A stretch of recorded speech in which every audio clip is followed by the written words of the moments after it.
In today's video, I'm going to teach you how to create a staff directory website with WordPress. And what's even better, you can do it for free and without any coding knowledge. Now, let's jump right into it.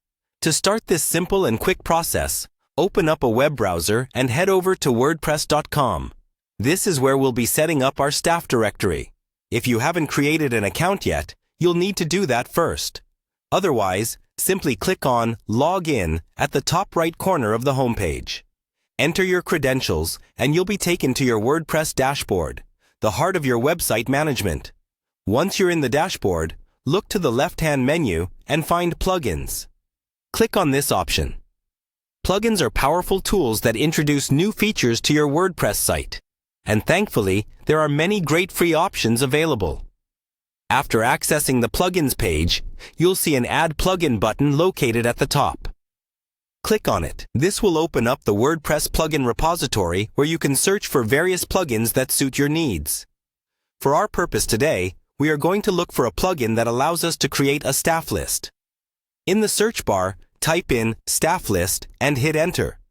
You'll see several options appear, but we're looking for one that stands out with good reviews and, preferably, a lot of active installations, as this signifies that it is trusted and frequently updated. Once you've found the plugin that suits you best, look for the Install button and click it.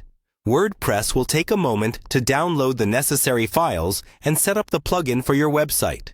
After the installation is complete, the button you previously clicked to install will now display Activate. Go ahead and click Activate, and your new plugin will come to life, taking its place within your WordPress site. And there you have it.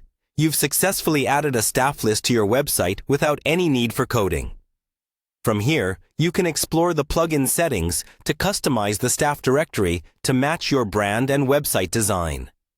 Make sure to check for any tutorials or documentation provided by the plugin.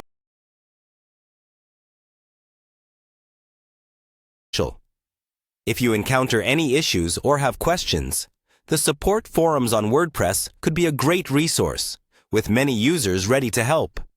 This concludes today's guide on creating a staff directory website using WordPress.